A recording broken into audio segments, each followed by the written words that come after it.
But I think it would be good because now at least you know like their credentials, what they do. These are questions you ask on a first date, so you don't necessarily have to do so on the date. So, and then you can just go for whoever you like, whether it's a man in finance, you know. 6'5" blue eyes, huh?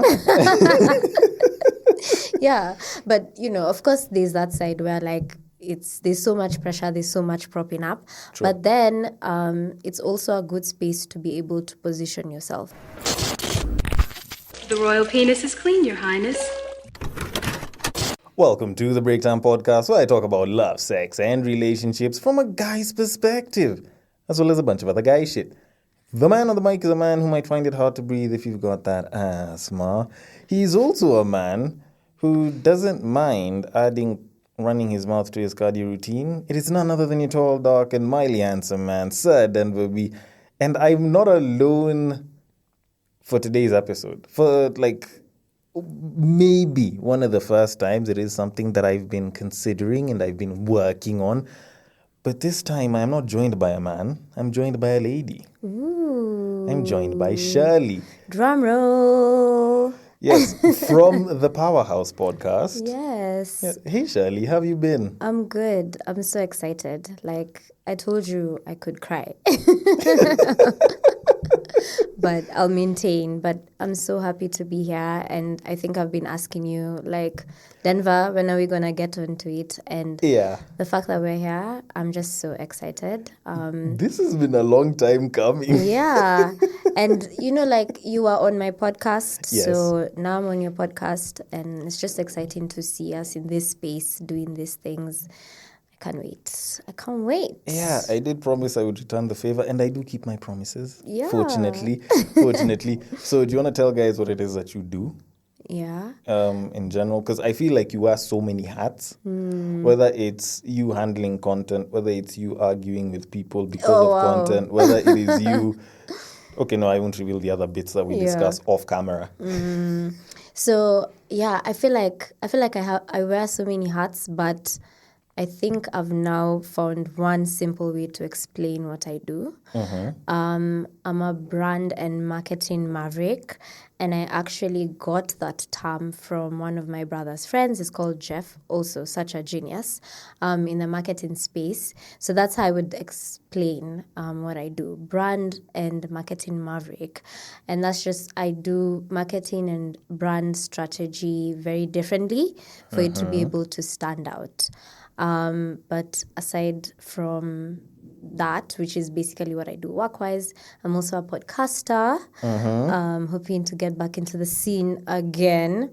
Why are you making it sound like you've been out of the business for like 5 years? Like you just took a couple of months hiatus. I know, but I love yapping, so it felt very long.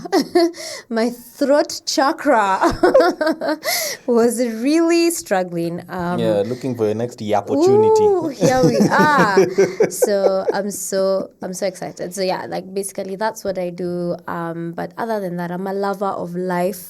I love meeting new people. I love making connections, and I love building things. So I think the next thing I want to build is my legacy. But don't ask me what that is yet. As long as you don't say generational wealth, I think we're good. LinkedIn language. But yeah. Well, even marketing maverick is LinkedIn language. Is it really? No, we started it. They caught up. Speaking of which, do you ever feel like LinkedIn is like Instagram, but like in corporate outfits? I think LinkedIn is even worse. Really? Yeah, LinkedIn is even worse because I have clients and, you know, I position them on LinkedIn and it really works for them. But I just feel like sometimes it just makes you always want to show up as a person who's always overperforming. And I don't think that's realistic. Yeah. Because you have seasons where it's high, it's low. It's just normal. And those are very important seasons that you need to have, especially like when you're growing yourself and when you're growing your brand. The consistency is important. The quiet is important. The boring is important. True. But sometimes LinkedIn, it's like it puts you in this space where you just have to find a way to look like you're always over delivering. Oh, yeah. Which is not realistic. So I'm usually just like, to each his own. I actually have a friend who posts, I think, almost daily on LinkedIn. She's in marketing. I wouldn't say what industry and what exactly they do. You won't expose her. Yeah, but she posts daily, and it's like a couple of paragraphs, photos with like the CEO, board guys. Hadi I'm like, okay. If it wasn't for the fact that I recognize LinkedIn as this propped up, almost corporate version of IG, I'd probably look at it and be like, I'm not doing enough with my life. Exactly. It's unnecessary pressure. Like I've now been in that position where it's like as in I am posting up like that, like it's supposed to help meet my KPIs. But at least I guess the fact that more and more people have recognized it as that, and they've started using LinkedIn for even more than that, because apparently LinkedIn is also now one of the best dating sites. Oh, so apparently people are using LinkedIn as a dating site. But I think it would be good because now at least you know like the credentials, what they do. These are questions you ask on a first date, so you don't necessarily have to do so on the date. So, and then you can just go for whoever you like, whether it's a man in finance, 6'5" blue eyes, huh? Yeah, but of course there's that side where like there's so much pressure, there's so much propping up. True. But then it's also a good space to be able to position yourself, right? Yeah. To be able to appeal to whoever it is you want to appeal to. So as a man in finance, 6'5", blue eyes. He said it, I didn't. But yeah, I'm pro men in finance. Yeah, for me, as long as they're not in like accounting, because okay, don't get me wrong, but I don't think I've met anyone who's in accounting who's fun. There's a difference between accounting and finance. Yes. But in a lot of places they like to loop accounting into finance, and they put them in the same department, and the finance guys are like, why are you dropping us? And then the accounting guys are like, I'm in finance. So okay, yes, as a positioning tool, it's very good. As a dating tool, it's also very good. Wow, that's so interesting. Yeah, because you think about it, most people will fluff a lot about themselves that could be fake. Like, there are people on IG who are posting up Bible verses, and yet we know very well. It's not even about the fact that they haven't gone to the church. It's just they have never seen a Bible. Even the app itself on their phone, they haven't opened it in 6 months. Oh my God. I'm an avid Instagram poster, and I feel like I'm so multidimensional because like 1 minute I'll be posting vibes, the next minute I'm posting a quote, the next minute, I think it just taps into all my different personalities. Speaking of personalities and posting up, a lot of what you do involves a lot of posting up, right? So you represent a pool of women that, let's be quite honest, could be causing a population decline. Oh. On a global level. And I don't mean this in a bad way. I actually don't mean this in a bad way, because actually there is kind of a thing where like globally the rate of population growth is actually declining quite a bit. Yep. To the point where there's different sorts of studies that have been done and people are looking into why. And you look at places like Japan, which has had probably for the 1.5 million people that died last year, only 730 people were born. So like that's like 50%. Well, it's basically like for all the people that died, only half of them were probably born. Yep. Which is absolutely wild. Then you look at places, South Korea with the 4B movement, where last year, I think there were no first graders. It's crazy because I was actually looking at the stats and it was saying that the fertility rate in South Korea is 0.72. Yeah. So that means like someone is barely even having a child. Yeah. Like, do you want to know like what the sustainable ratio level is actually supposed to be? It's actually supposed to be 2.1. Wow. Because, well, ideally it's like you're supposed to have 2 kids, because if you're 2 parents, you produce 2 kids with the possibility of a third. So like maybe in like 10 of you, someone has 3 kids. Yeah. So that there's at least some level of growth. That's where sustainable levels are. There's countries that are in the 1 point, and then South Korea just comes down and they're like, you go low, we go lower. Not today, yeah. Yeah, like you go low, we go to the ground. And then they crack 0.7, which was, that was crazy. Yeah. That was actually quite mad. I think it's mad in terms of like the population and also maybe like the position of like the government and, seeing like in terms of like, the economy and who's going to sustain it in years to come.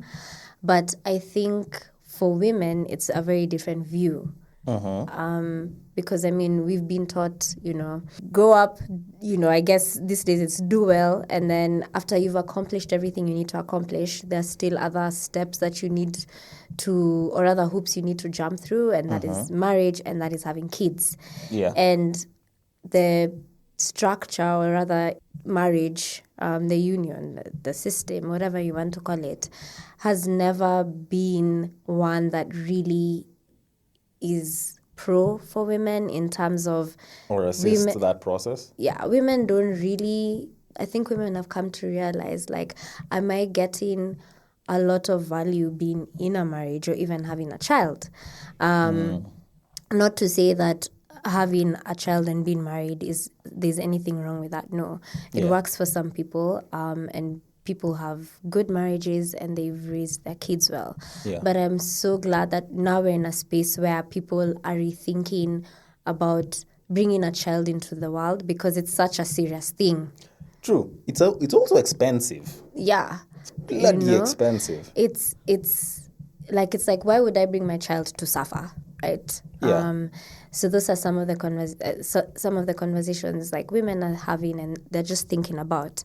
Aside from it's just expensive and you actually do need to plan for a kid. Yeah. It's do I have the emotional, mental, physical, all those, do I have the capacity to actually have a child? Because I think the experience for a woman when she has a child, your life really shifts, right? Yeah.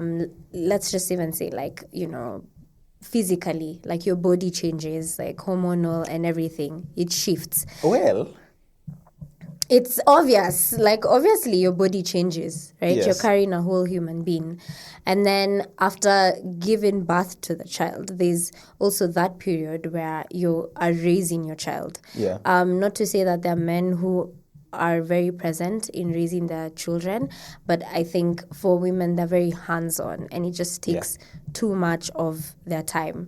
And I feel like now we're in a space where women have the choice to say, not even the choice, the agency to be like, this is probably something I don't think I want. Damn, like, you all are reducing the number of Milfs out here, and I don't even know if I'm happy with it. But I have a slightly, can I say slightly, but I have a different outlook on it. I think back in the day, call it 60, 70 years ago, going back, there was a more defined idea on how a woman's life should kind of progress. But over the time, like when you get to like Gen X, millennial levels, it's kind of like you guys are fed a dual dream. In that, for us guys, it's fairly straight. And even with some of the additions, it kind of falls in line with where like our path is. So, you go, you work hard, you make sure you bring home the bread, and you find someone, you get into a relationship, get married, and have a couple of kids. and you can continue to try and progress up. And that's all part of this like upward progression that you should be chasing as a guy. But with women, it's sort of like a dual dream in that on one end, you were told you go to school, you work hard, and you excel super well. You go, you chase your career, and you scale up and be the best at what you do in every single one of those things. That's one. Then the second one is you go out, you do your thing, but then at some point you get into a relationship, you find someone good, you get married and you have a couple of kids. And the thing is, both of those are actually like, in as much as they sound like they could still be in one person's life just the same way it is with guys, it becomes different with you guys because the moment you are looking at having children and like you've gotten married, it now becomes a bit of a shift because for you to scale up and have kids is hard because the more you scale up, the more attention you need to pay into your profession. So it now becomes this gamble of which am I going to give more of myself to? Is it the profession or is it having kids? Because I know people who've chosen to have kids and they haven't scaled up. I know people who've chosen to go the professional route and they're going to take a while before they have kids because they're trying to excel and make sure they do as best as they can and be at the pinnacle of the industry that they are trying to be in. So it kind of becomes tough because there's now this trade-off where if you have kids, you are potentially choosing to earn less. But if you don't have kids, you're choosing more, but now you're also sacrificing for the time that a bunch of your friends have kids and you guys are seated together and all they're doing is just complaining about, like, oh, my kid this, my kid that, oh, school fees or, diapers and stuff like that, which can sometimes feel isolating because I remember I was having a conversation with someone at work and we did kind of get to that point where she was like, I actually have a friend, like we're all a group of friends, we've kind of grown up together and sometimes we meet up for lunch and she, she's doing great. She travels the world. But when us guys are seated together, she's basically just quiet as everyone is busy just complaining about kids and I don't know the husband and I don't know who's doing what where. But for her, it's like her experience is completely different. So she almost feels isolated because she's living a very different life. Yeah. So I think also as I've grown, my experience with life is that one, it's about perspective, Yeah. and then it's also about community and also your partner, because we do have women who, for lack of a better word, they can have it all in the sense that they can grow their career as well as grow themselves in whatever industry that they are professionally. And that boils down to, do you have a supportive partner, right? Who gives you the space to be able to do that? And also, are you and your partner in a space also financially to be able to afford certain things like a nanny, or your kid is, going to... forgive me, I'm not a mom, but I'm just saying, like, from the experience and the things that I've seen, like, you can be able to just take your kid for, somewhere for play dates or whatever, so that you can be able to advance. You can be able to kind of buy the time. And so then there's a bit more thought that has to go into having a child, especially if you also want to grow yourself individually and also the direction that you're going in as a family. So I think one of the things that is changing or making women reconsider as well is also the idea of partnership. What is partnership now looking like, right? Am I going to lose myself in this partnership and in this situation, or are we going to find a way to come together and grow together and blossom together? So I think now women have that knowledge and awareness to be able to now make certain decisions and see, am I really ready to have a child? Whether it's financially, physically, and all those things. Actually, there was a time when I was on TikTok just randomly, and some lady had asked, would you mind having a kid? Are you comfortable with the idea of having a kid, blah, blah, blah. And one of the interesting things that I saw in the comments was that most women were actually saying that they don't mind having a kid. They'd love to have a kid. Like some of them were like, oh, I'd love to have a couple of kids. The only question is, with which partner? Like the bigger question is actually the partner, not the kid. Yeah. So I can actually kind of get that because now it's tricky. Because now you guys want us to do more. It's not even about doing more. Even I think on the flip side, like also men should also consider the kind of partner that they're having and the kind of partner that they're raising their kid with, right? So I feel like these are also conversations you need to have. But I feel like these days we're just not having kids for the sake of having kids or just because we're together or just because we're in love. Not unless if the pull-out game fails. We just have to be ready, like, because there's also that aspect for... maybe as a child, you grew up with so much trauma. And have you also done the work now as an adult to be able to be the best parent for your child, to do parenting well, right? So there are so many layers to it. And I'm just glad we are thinking more about it before we get kids. I feel like by the time you're getting to the level where you're like, okay, was there some level of trauma that I may have gone through that I may pass on to my kid because of how I was raised? I feel like to some degree that might be a bit, but it's just me, guys. It might be a bit of an overthought. I'm not saying that it's bad. Trust me, it's actually great. But I feel like it's something that can be done as you continue. Because if you start with the simple desire of I want to be the best parent that I can for my child, whether it's a couple of years before you have kids, whether you're pregnant, whether you guys are expecting a kid or not, I feel like it's something that can still be done, provided that the kid is probably not there, or if they're there, they're still very tiny and you can kind of maneuver your way through, because at that point in time, your main focus is, ensuring that the child is in proper surviving conditions, so well-fed, you burp them afterwards. If they need to use the bathroom on themselves, you can clean it off. Like the simpler bits, not when you're now starting to teach them values, sharing, and so on and so forth.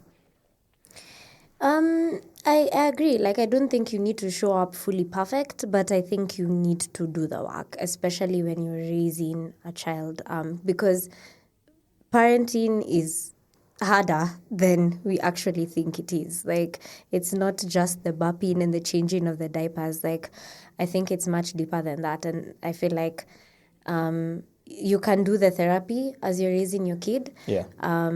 But I just think it's very important to just have awareness of who you are, your triggers, how you're raising your kid and stuff like that. So I think it's a very important thing that people also need to think about. And I'm glad that we're just being more thoughtful about having kids. Yes, actually, I'll look into bringing a mom for an episode just so that I can hear her outlook, because a different perspective. Yeah, because like us guys are talking about a lot of it in future tense. They are living it, and I'm sure there's a lot that we probably have forgotten.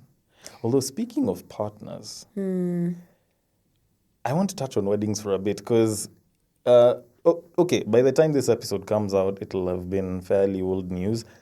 But Storia Patelo Nadi. Oh. Wow. What do they do? Honestly, I think their wedding went viral. Yeah. And it went viral for, I think I can say both good and bad reasons.